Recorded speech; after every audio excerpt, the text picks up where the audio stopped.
নমস্কার, আমার পরিবারে সকলকে স্বাগত। দিনটি ছিল শনিবার।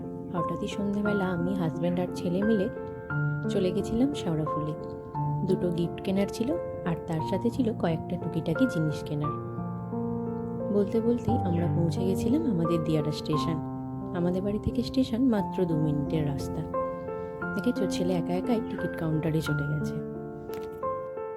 তারপরে টিকিট কেটে আসার পর দেখলাম আমাদের ট্রেনও চলে এসেছে। আমরা এই ট্রেন ধরেই পৌঁছে গেছিলাম শেওড়াফুলি। এখন যেহেতু হালকা হালকা ঠান্ডা পড়তে শুরু করেছে, তাই সন্ধেটাও তাড়াতাড়ি হয়ে যাচ্ছে। আরও শীতকালে তো বিকেল বিকেলই সন্ধে নেমে যাবে। ছেলে তো ট্রেন দেখতে পেয়ে খুব খুশি। ট্রেন দেখে আর চেপে তার আনন্দ আর দেখে কে। প্রথমেই চলে গেছিলাম আমরা শেওড়াফুলিতেই গিফটের দোকানে। দোকানটা প্রচুর বড় এবং সমস্ত ধরনের জিনিসই এখানে পাওয়া যায়। গিফট আইটেম, বিভিন্ন কসমেটিক্সের জিনিস, প্রচুর সুন্দর সুন্দর ব্যাগ, অনেক জিনিস পাওয়া যায়। এবং এই দোকানে কাকুদের ব্যবহার এত ভালো যা ভাষায় প্রকাশ করা যাবে না। যেটাই চাইছি খুব যত্ন সহকারে এবং ধৈর্যের সাথে তারা দেখাচ্ছিল, এবং পছন্দ না হলেও কোনো বিরক্তিও তাদের মধ্যে ছিল না। তারপর সেখান থেকে আমরা গিফট কিনে এবং আরও কয়েকটা জিনিস কিনে চলে গেছিলাম শেওড়াফুলির মাছ বাজারে মাছ নেওয়ার জন্য। কিন্তু সেদিনও সেখানে মাছ ছিল না, তাই আর নেওয়া হয়নি। আর আমরা চলে গেছিলাম তারপর এই দশকর্মার দোকানে। পুজোর কয়েকটা জিনিস নেবার ছিল। সেখান থেকে ছেলের বায়নাতে চলে গেছিলাম ছেলেকে নিয়ে গঙ্গা নদী দেখাবো বলে। যেহেতু আমরা প্রায়ই সেখানে যাই, তাই ছেলের মোটামুটি সব কিছুই এখানে জানা। আমরা যদি নাও তাকে নিয়ে যাই, সে আমাদের মনে করিয়ে দেবে কোথায় নিয়ে যেতে হবে। নদী দেখিয়ে, আর এই নদীর ওপরের ঘাটেই ছিল একটা শিব বাবার মন্দির।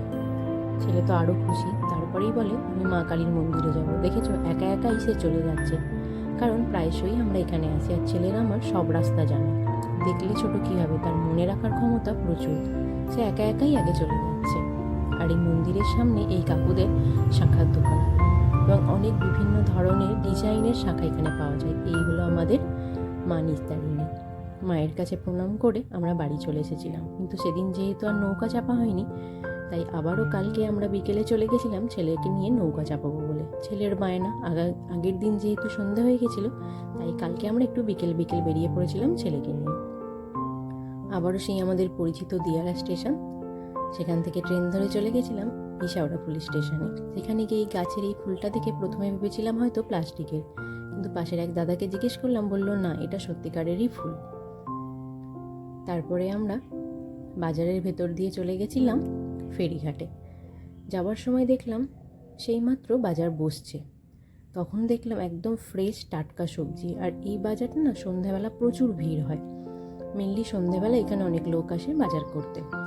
আর প্রচুর সবজি এখানে পাওয়া যায়, যেগুলো আমাদের বাড়ির কাছের বাজারে পাওয়া যায় না, সেই সমস্ত সবজিও এখানে পাওয়া যায়। কচুরলতি, কচু শাক, মোচা, শাপলা, ওল, অনেক ধরনের সবজি এখানে পাওয়া যায়। আর এখন যেহেতু শীতকাল আসছে, তাই কালকে দেখলাম কিছু কিছু শীতের সবজিও এসে গেছে। প্রচুর ফল ফুলেরও দোকান এখানে আছে। এক কথায় যা খুঁজবো তাই এই শেওড়াফুলি বাজারে পাওয়া যায়। এখান থেকে আমরা চলে গেছিলাম শেওড়াফুলির ফেরিঘাট। ঘাটের উপরে দেখলাম এই কাকু কয়েকটি ইলিশ মাছ নিয়ে বিক্রি করছে, কিন্তু কালকে আমরা আর মাছ কিনিনি। এই হলো আমাদের শেওড়াফুলি ফেরিঘাট। প্রচুর মানুষজন এই লঞ্চে করে যাতায়াত করে। এখানকার মানুষ ওপারে যায়, আর ওপারের মানুষ এই শেওড়াফুলি আসে। কেউ কেউ আসে কাজের সূত্রে, আবার কেউ কেউ আসে তাদের নিত্য প্রয়োজনীয় জিনিস কেনাকাটার উদ্দেশ্যে। দেখছো কত মানুষের যাতায়াত। প্রচুর মানুষের যাতায়াতের রাস্তা হচ্ছে এই লঞ্চ ঘাট। প্রায় রাত 9টা-10টা পর্যন্ত এই লঞ্চ পারাপার করে। ছেলে তো লঞ্চ চাপতে পেরে খুব খুশি। আর যেহেতু কালকে তখনও ছিল দিনের আলো, ছেলে যেহেতু চারিদিকে সব কিছু স্পষ্ট দেখতে পারছিল, তার আনন্দ আর দেখে কে। একে তো জানি সে লঞ্চ চাপতে পারবে, তার উপরে চারিদিক যখন দেখতে পাচ্ছে তার খুশি সে আর বলে বোঝানো যাবে না। কিন্তু আমার জল খুব ভয় লাগে, তাই ওর বাবাকে বলছিলাম ছেলের হাত শক্ত করে ধরে থাকবে। ও তো খুব ছোট, ও জানে না কোনখানে যেতে হয় বা কোনখানে যেতে হয় না। তাই বারবারই ওর বাবাকে বলছিলাম, তুমি ওর হাতটা একবারেও ছাড়বে না।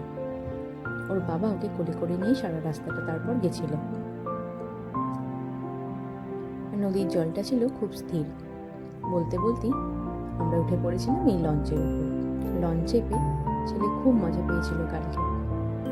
সেরকম তো কোথাও বেরোতে পায় না, তাই এই বিকেলবেলা একটু ঘুরতে নিয়ে বেরোলে ও খুব খুশি হয়।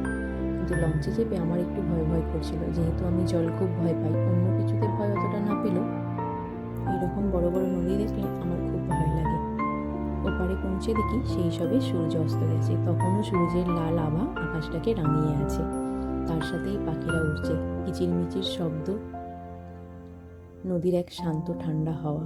কি যে এক ভালো অনুভূতি হচ্ছিল, যা ভাষায় প্রকাশ করা যাবে না। আর পিছনে এই বড় লঞ্চটা দাঁড় করানো ছিল, হয়তো স্পেশাল কোনো দিনে এটা চলাচল করে। তার উপরে যখন সন্ধে হয়েছে, ওপারের ওই আলোগুলো জ্বলছে, নদীর উপরে এই আলোগুলো দেখে মনটা আরো খুশিতে ভরে গেল। কালকের বিকেলটা আমাদের তিনজনের দারুণ কেটেছিল। ছেলেকে এই ছোট ছোট আনন্দগুলো দিতে পারলে আমাদেরও খুব ভালো লাগে। ওপারের এই দৃশ্যটা দেখতে এতটাই ভালো লাগছিল, যেখান থেকে আর চোখ ফেরানো যাচ্ছিল না। আর ছেলে তো আমার খুব বড় হয়েই গেছে। বয়সে ছোট হলে কি হবে, তার বুদ্ধিতে সে অনেক বড়। তার সাথে আছে তার পাকা পাকা কথা। বলছে, আমাকে এখানে বসিয়ে দাও না, বাবা তো আছে, আমি পড়ে যাব না, বাবা আমাকে ধরে নেবে। এরপর কি আর থামিয়ে রাখা যায় তাকে? এই হলো ওপারের অর্থাৎ ব্যারাকপুরের ফেরিঘাট। এখান থেকে আবারও আমরা টিকিট কেটে লঞ্চ চেপে চলে এসেছিলাম শেওড়াফুলি। দেখেছেন, সেই সময় যেহেতু অফিস থেকে ফেরার সময় কত মানুষ এই লঞ্চে করে পারাপার করে। ছেলে তো বারবারই বলছিল, মা আবার আমরা কালকে আসবো। তাকে বোঝানো হলো, ঠিক আছে বাবা, আবার আমরা একদিন আসবো লঞ্চ চাপতে। তারপরে আমরা বাজারে এসে এই দাদার থেকে কিছু প্রয়োজন মতো সবজি কিনে চলে এসেছিলাম শেওড়াফুলি সেই দাদুর দোকানে চা খাবো বলে। দাদুর হাতের এই মালাই চায়ের স্বাদ অসাধারণ, না খেয়ে আসাই যায় না। আমি আর আমার হাজব্যান্ড মিলে 1 কাপ করে চা খেয়ে চলে এসেছিলাম শেওড়াফুলি স্টেশনে ঝালমুড়ি খাবো বলে। সেখানেও আমাদের এক পরিচিত কাকু আছে, যার কাছে আমরা প্রায়শই ঝালমুড়ি খাই শেওড়াফুলি গেলে। কাকুর হাতের এই ঝালমুড়ি মাখাটা একদম সাধারণভাবে বাড়ির মতো করে মাখে। বলতে বলতে আমরা বাড়ি চলে এসেছিলাম। কালকে আমরা এই সবজিগুলো নিয়ে এসেছিলাম।